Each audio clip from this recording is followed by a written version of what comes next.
Halo semuanya, kali ini gue bakal ngasih rekomendasi buku yang sebenarnya buku ini udah lama sih. Buku ini udah terbit dari tahun 2018 yang buku ini tuh recommended banget lah pokoknya. Dimana tuh isi dari buku ini sendiri bakal ngasih info-info ke teman-teman baca semua buat gimana sih buat self improvement diri kita. Nah, judul buku itu sendiri yaitu Filosofi Trust dari Henry Manampiri. Nah, di dalam buku ini kita bakal diajarin salah satu teknik untuk mempelajari diri kita untuk bagaimana kita untuk cara lebih tenang di dalam menjalani hidup. Yang dimana itu teorinya di sini dinamakan dengan stoik, yang dimana kita akan diajarkan bagaimana cara menghadapi hidup dengan simpel, ya, bagaimana kita menghandle dengan masalah-masalahnya, bagaimana kita menghandle diri kita ataupun apa yang kita hadapi nantinya, itu akan dibahas di dalam buku ini. Buat teman-teman yang lagi bingung mau cari buku buat aku mau self improvement, aku mau ini, aku mau pengen diriku lebih upgrade, buku ini cocok banget buat teman-teman yang mau mengimprovisasi dirinya untuk lebih baik lagi.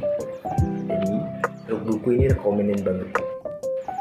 Dan di dalam buku ini ada beberapa chapter yang bakal kita bahas satu-satu di dalam bukunya.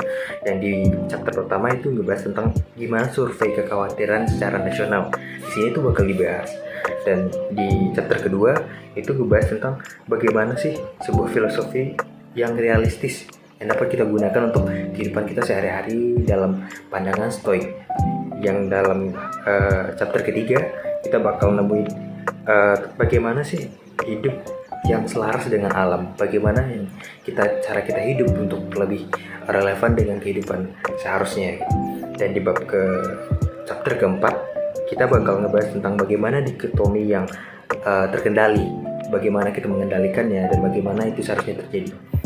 Dan di chapter kelima kita bakal dikasih tahu tentang bagaimana kita mengendalikan interpretasi dan juga persepsi, bagaimana kita memandang suatu hal sebagai hal yang dapat kita jadikan pelajaran dan tidak menjadikan problem di dalam kita untuk berkelanjutan yang setelahnya. Dan yang keenam itu kita bakal diajarin di sini untuk memperkuat mental.